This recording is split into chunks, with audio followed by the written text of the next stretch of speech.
नित्या के गांव में एक स्कूल खुला। उसके उद्घाटन के लिए जिले के कलेक्टर को बुलाया गया। सभी उनके स्वागत की तैयारी में व्यस्त थे।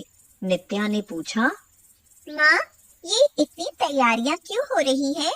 बेटी, जानती है आज हमारे गांव में कलेक्टर आ रही हैं। कलेक्टर क्या होता है माँ?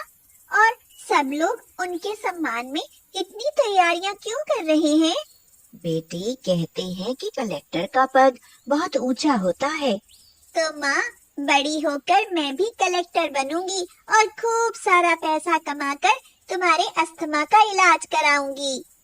इसके लिए बहुत पढ़ाई करनी पड़ती है और हमारे पास इतना पैसा कहाँ है। जब से तेरे पिताजी गुजरे हैं तब से चौका बर्तन करके तुझे पढ़ा रही हूँ। मेरे लिए तो ये ही बहुत है। सरस्वती अपनी मासूम बच्ची को उदास आंखों से देख रही थी। वह जानती थी कि उसकी गरीबी उसकी बच्चों के सपनों को पैरों तले रौंद देगी। तभी चारों तरफ से शोर आने लगा। लोग बोले, कलेक्टर साहिबा आ गई, कलेक्टर साहिबा आ गई। सब लोग स्कूल की तरफ दौड़े। कलेक्टर चमचमाती गाड़ी से बाहर निकली। लोगों ने उन्हें फूल माला पहनाई और उन्होंने रिबन काटा। स्कूल के लिए 50,000 का दान दिया और फिर वह गाड़ी में बैठकर चली गई। नित्या ने उन्हें देखकर ठान लिया कि मैं भी अब कलेक्टर ही बनूंगी। माँ, सोच लिया तो सोच लिया। अब मुझे खूब पढ़ना है ताकि मैं भी कलेक्टर बन सकूं। सर्दियों के दिन थे। नित्या की माँ को अस्थमा था, इसलिए सर्दियों में वह अक्सर बीमार पड़ जाती थी। नित्या बोली, माँ, आज आपकी तबीयत बहुत खराब है। चलो, मैं आपके साथ चलती हूँ। आज आपका काम मैं कर लूंगी। लेकिन तुझे तो स्कूल जाना है नित्या। वैसे भी तेरी 12वीं की परीक्षा पास आ रही है। मैं स्कूल की पढ़ाई घर में ही कर लूंगी माँ। नित्या अपनी माँ के साथ काम करने चली गई। मालकिन, आज मेरी तबीयत खराब है, इसलिए मेरी बेटी काम करेगी। काम कर तो लेगी? हाँ मालकिन, मैं सारा काम कर लूंगी। आप मुझे बताइए ताकि मैं झटपट काम कर लूं। फिर मुझे पढ़ना है। मालकिन की बेटी चारू बोली, ओहो, काम वाली की बेटी पढ़ाई? हाँ, मुझे पढ़कर कलेक्टर बनना है। कलेक्टर? काम वाली की बेटी तो काम वाली ही बनती है। कई दिन बीत गए। सरस्वती को अस्थमा का ऐसा दौरा पड़ा जिसमें उसकी मौत हो गई। भगवान ने नित्या से उसके बाप तो पहले ही छीन लिया था। आज माँ भी चली गई। कई दिन उसने रोकर गुजार दिए। अब नित्या ने सोचा कि उसकी 12वीं की परीक्षा नजदीक है। अगर वह रोती ही रही तो फेल हो जाएगी। ये सोचकर वह स्कूल चली गई। मास्टर जी बोले, नित्या, कल परीक्षा की फीस जमा करने की अंतिम तिथि है। अगर फीस जमा नहीं की तो परीक्षा नहीं दे पाओगे। फीस? कहाँ से लाऊंगी मैं फीस? घर में तो पैसे भी नहीं थे। अब तो माँ भी नहीं है।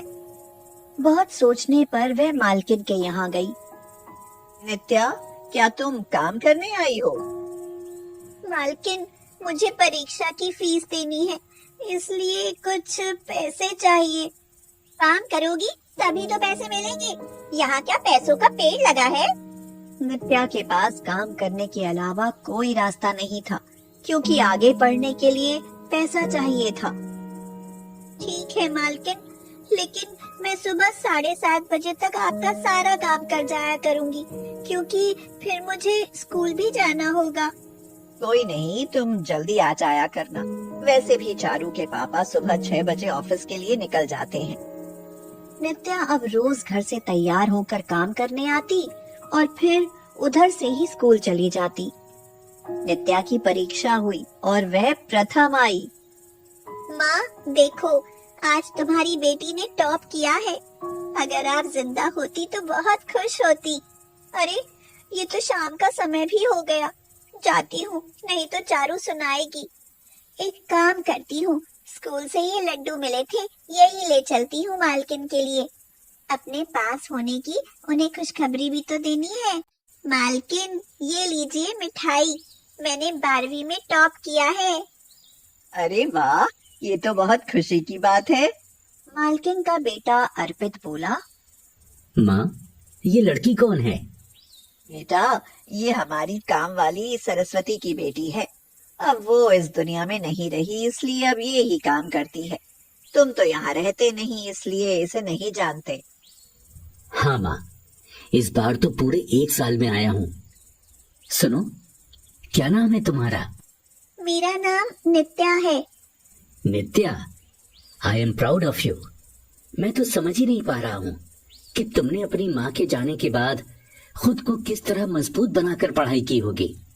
मुझे कलेक्टर बनना है भैया, इसलिए कोई भी रुकावट मेरे हौसलों को नहीं तोड़ पाई। वाह, आई एम इम्प्रेस्ड। मैं भी अपनी पढ़ाई पूरी करके वापस आ गया हूँ। बाकी अब मैं तुम्हारी पढ़ाई में मदद करूँगा। भैया, ये तो काम वाली है, देखना इसके कलेक्टर बनने के सपने धरे के धरे रह जाएंगे। हाँ, ऐसे नहीं कहते चारू, हमें इसकी मदद करनी चाहिए। अब नित्या जब भी काम करने आती, चारू उसे बड़े बड़े काम बताकर व्यस्त रखती, ताकि उसके पास अर्पित से पढ़ने के लिए समय ही न बचे।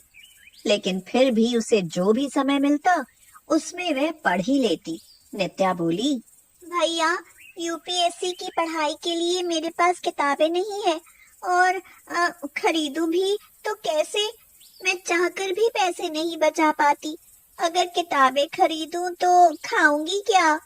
नित्या, तुम्हारे अंदर कुछ बनने का जज्बा है। कहते हैं कि कोशिश करो तो पत्थरों से भी पानी निकल आता है। तुम हिम्मत मत हारो। मेरा एक दोस्त है, मैं उससे किताबों का इंतजाम करता हूँ। अर्पित का एक काम वाली को पढ़ाना चारू को एक आंख न भाता था। चारू बोली, माँ, मुझे तो ऐसा लगता है कि भाई पर इस काम वाली ने कोई काला जादू कर दिया है। वो कहाँ और हम कहाँ, फिर भी भाई उसे बैठकर पढ़ाते हैं। कहती तो तुम सही हो चारू। मैं भी देख रही हूँ आजकल अर्पित को उसे पढ़ाने का भूत सिर चढ़ा हुआ है। आखिर काम वालियों को इतना सिर चढ़ाना कहाँ की अक्लमंदी है। मैं आज ही इससे मना कर देती हूँ कि कल से हमारे यहाँ काम करने ना आए। माँ बेटी ने नित्या को काम से निकाल दिया। उनकी जिद के आगे अर्पित भी कुछ नहीं कर पाया। अब तो समस्या और भी गंभीर थी, लेकिन नित्या ने हिम्मत नहीं हारी और दूसरे घर में काम करना शुरू कर दिया। अब वह काम करने के बाद पढ़ने बैठ जाती।